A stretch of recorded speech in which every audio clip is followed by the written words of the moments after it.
Hello සුබ දවසක්. අද දවසේ තාම මම ඔබට දෙවියන් වහන්සේගේ වචනය තුලින් යමක් කතා කරන්නට.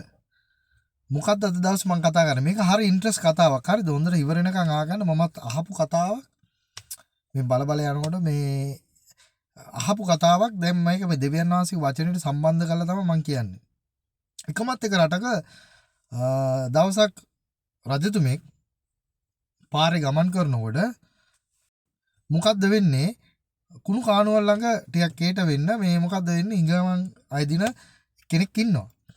රජතුමා මේ යන ගමන් දැකලා මේ නැත්නම් යන එක්කෙනා නතර කරලා කියනවා මෙයා ළඟ පොඩ්ඩක් නතර කරන්න අපි බලමු මොකද මේ කරන්නේ කියලා. ඊට පස්සේ ආයේ දුක සැප අහලා උඹ හොඳින් ඉන්නවද? කොහමද? අමාරුවෙන්ද යන්නේ? ඉංගමන් ඉල්ල කරනව නේද? කියලා මෙයාගේ අතේ තිබ්බේ තඹ කාසියක් මෙයා දෙනවා. ඊට පස්සේ දවස් දෙක තුනකට පස්සේ මෙයා ආපහු වීදියේ ගමන් කරනකොට ආපහු එනකොට අර ඉංගමන් සහ තඹ සතේ ගත්ත මිනිස්සයා කුණු වලේ බැහැලා මොකද්ද හොයනවා. ඊට පස්සේ රජතුමා නතර කරලා බැලුවා මේ මම තඹයක් දුන්නානේ මොකක්වත් කරගත්තේ නැද්ද දන්නේ නැහැ මෙයා නේ කියලා. ඊට පස්සේ මේ මොනවද කරන්නේ? ඒ ඉංගමන් ඉල්ලපු එක්කෙනා ගාවට ගිහලා කිව්වා ඔයා මොනවද කරන්නේ මේ දැන්? මොකද්ද හොයන්නේ ඔය කුණු කාණුවේ බෑලා? අනේ මේ රජතුමනි මම ඔබ වහන්සේ දුන්න මේ තඹේ මේ කුණු කාණුවට වැටුණා මම ඒක තමයි හොයන්නේ මේ දවස් 3ක් තිස්සේ කියලා. හරිද? ඊට පස්සේ රජතුමාට දුක හිතලා බොක්ක වුණ වෙලා රජතුමා මොනවද කරන්නේ? ඊට පස්සේ රිදී කාසියක් දෙනවා. රිදී කාසියක් දීලා මොකද්ද කරන්නේ? දැන් මෙයා ආපහු යනවා. ගියාට පස්සේ රජතුමා හිතුවා වැඩේ හරි මේ මිනිස්සු රිදී කාසිය මොනාරි කරගන්න ඇති කියලා. ආපහු සති දෙක තුනකට පස්සේ රජතුමා ඒ විදිහේ ගමන් කරනකොට ආපහු මේ මිනිස්සයා කුණු වලේ බෑලා ආපහු මොනවද හොයනවා? රජතුමාට දැන් මේක හරි පේලිකාව. රජතුමා ආව ළඟට නුඹ අදත් මේකේ බෑලා මොනවද හොයන්නේ?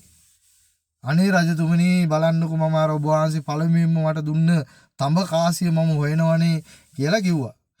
දැන් රජතුමා හිතුවා රිදී කාසියනුත් මුකුත් කරගත්තේ නැද්ද කියලා තත්ත්වයට රජතුමා පත් වුණා. ඊළඟට තඹ කාසිය තමයි මෙයා බෑලා හොයන්නේ කුණු වලේ. රජතුමාට දුක හිතිලා රජතුමා මොනවද කරේ? මේක දිගහැරලා රන් කාසියක් දුන්නා. රන් කාසිය දුන්න වෙලේ රජතුමා හිතුවා වැඩේ හරි දැන් ගා කණ එකක් නැහැ කියලා. මොකද්ද වෙන්නේ? ඊට පස්සේ රජතුමා සති 4කට මාසයකට පස්සේ ආපහු වීදියේ ගමන් කරනකොට අර කුණු වලේ බෑලා ඒ ගන්නම නැවතත් අර කුණු වලේ හොයනව මොනවාද? රජතුමාට දැන් කේන්තිම ගියා. හරිද? ඊට පස්සේ රජතුමා ඇවිල්ලා ළඟට ආවා. "ඒයි උඹ අදත් මොනවාද හොයන්නේ ඔය?" පස්සේ රජතුමාට මෙයා කිව්වා "අනේ ස්වාමින් වහන්සේ මම අර ඔබ වහන්සේ දුන්න පළමුවෙන්ම දුන්න අර තඹ කාසිය මේක වැටුණ එක තමයි හොයන්නේ. ඒක ඔබ වහන්සේ පළමුවෙන්ම දුන්න දෙන්නේ මට කියලා ඒක හොයන්න ගත්තා." ඊට පස්සේ මොකද්ද වෙන්නේ? ඔහොම යනකොට රජතුමාට දුක හිතලා රජතුමා කියනවා කතා කරලා භාණ්ඩාගාරයට මෙයාට දෙන්න ගෙයක් දෙන්න මෙයාට මාසෙ මුලේ හරි ඉඳලා ඒ කණ්ඩ බොණ්ඩ අවශ්‍ය කරන මාසෙට අවශ්‍ය කරන සියලු දේ දෙන්න කියලා. ඊට පස්සේ රජතුමා යනවා. රජතුමා යනකොට ආපහු මාස එකමාරකට පස්සේ ආපහු වෙනකොට හොඳට ඇඳගත්ත එක්කෙනෙක් කුණු ඇලේ බෑලා මොනවාද හොයනවා. රජතුමා ළඟට කරලා බලනකොට රජතුමා ඉන්න කන්න බොන්න දුන්න අඳින්න දුන්න මෙයා දැන් හොඳට ඇඳගෙන මොනවද කරන්නේ? ඒත් කුණු වලේ බෑගෙනම මොනවද මෙතන කරන්නේ? එතකොට කිව්වා අනේ ස්වාමින් වහන්සේ ඔබ වහන්සේ පළමුවෙන්ම දුන්නේ අර තඹ කාසිය තමයි මම යන්නේ කියලා. ඊට පස්සේ මොකද්ද වෙන්නේ? රජතුමාට හොඳටම කේන්ති යනවා. රජතුමා කියනවා මේ වැඩේ නතර කරන්න මම උඹට මොනවද දෙන්න ඕනේ? රටෙන් භාගයක් දෙන්න දෙන්නම් කියලා. මේක හොඳට ආංගන හිටියේ මේ අර හිඟමන් අයිදී මිනිස්සයා කියනවා මේක හොඳට මේ පොයින්ට් එක මතක තියාගන්න. කියනවා මොකද්ද කියන්නේ? අනේ දේවයන් වහන්සේ මට ඒ රටෙන් භාගයක් දෙන වෙලාවේදී ඒ භාගෙට මේ කුණු කාණුවත් අයිති වෙනවද කියලා. ඒ රටෙන් භාගයක් දෙනකොට ඒ කුණු කානුවත් මේකට ආයෙ තියනවාද කියලා ඇහුවා. ඊට පස්සේ රජතුමාට කට්ට පැනලා කේන්තිම ගිහිල්ලා රජතුමා කිව්වා මූට කිසිම දෙයක අගයක් නැහැ. දීපු දේවල් වල මම කණ්ඩ බොණ්ඩ දුන්නා. මම ඉන්න තැනක් දුන්නා. හොඳට ඉන්න දුන්නා. මේවා කරා. නමුත් කිසිම ඒ දෙයක් ගැන අගයක් නැහැ. මූට දේවල් ගත්තම තමයි ඒ දේවල් ගැන අගයක් තියෙන්නේ. ඒ හින්දා මුගේ තියෙන ඔය නිවස ඔය දුන්න කන එක ඔක්කොම නතර කරලා මුගේ නැවත ගනින් කියලා. ඕන දෙයක් ඌට කරගන්න දීලා. දැන් අපිට මේකෙන් ගන්න තියෙන අදහසක් තියෙනවා. මොකද්ද ක්‍රිස්තියානියට ගන්න තියෙන අදහස? අපි කියමු පෞල් ජීවිත ගත කරන අයට කියලා. අපිට හොඳ සැමියෙක් දීලා තියෙනවා. අපිට හොඳ ස්වාමි සුවෘසියෙක් දීලා තියෙනවා. නැත්නම් හොඳ භාර්යාවක් දීලා තියෙනවා කියලා. අපි මොනවද කරන්න ඕනේ? අපි ඒ දේ සතුටින් ඒ දේවල් තුල විඳින්න ඕනේ. ඒක එක කාරණයක්. අනිත් කාරණේ තමයි දෙවියන් වහන්සේ අපිට ආශිර්වාද කරනකොට දෙවියන් වහන්සේ අපිට දේවල් කරනකොට දෙවියන් වහන්සේ අපිට ආශිර්වාද කරනකොට අපි අර තඹකාසිය වගේම දේවල් හොය යන්න ගියාම මොකද දන්නවද වෙන්නේ? අනේ දෙවියන් වහන්සේ ඔබ වහන්සේ මුලින්ම දුන්න දේනේ අරකනේ අර පරණ ජීවිතේට නැත්නම් පරණ පාපයේ ඉඳලා අපිව දෙවියන් වහන්සේ නැවත අපිට දේවල් දීලා නැවත අලුතෙන් ජීවත් වෙන්න ආකාරය අපිට පෙන්වලා දීලා ආශිර්වාද කරලත් අපි අර තවම පරණ තඹකාසි හොයාගෙන යනවනම් වැඩේ භයානකයි. හරිද? දෙවියන් වහන්සේගේ සේවය කර කර අපි තඹකාසි හොයාගෙන යනවනම් වැඩේ භයානකයි.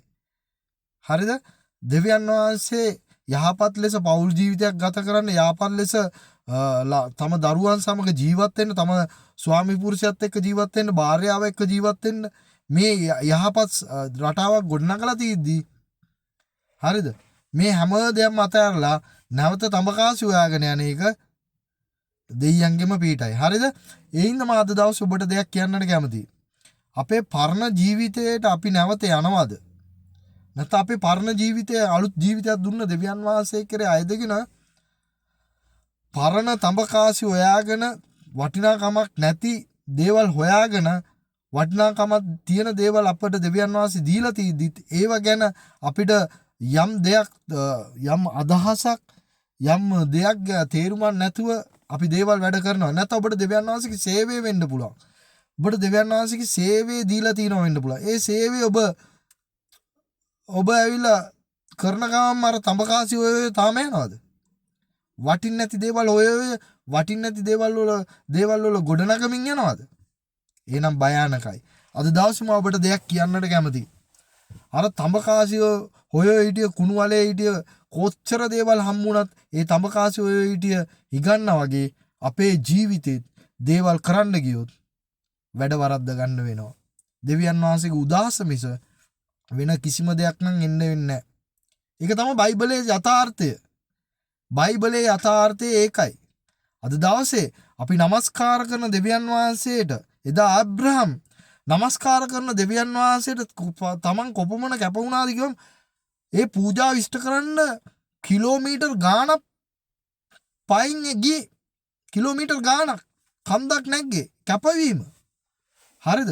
අද දවසේ ඒ ආකල්පයත් එක්ක ඒ අදහසත් එක්ක අපිට තිබ්බේ නැත්තම් ඔබගේ නමස්කාරය ඔබගේ දෙවියන් වහන්සේට කරන ඔබ දේ ප්‍රතිඵලයක් නැති වෙන යනවා. එහෙනම් අද දවසේ මම ඔබට දෙයක් කියන්න යන්නේ.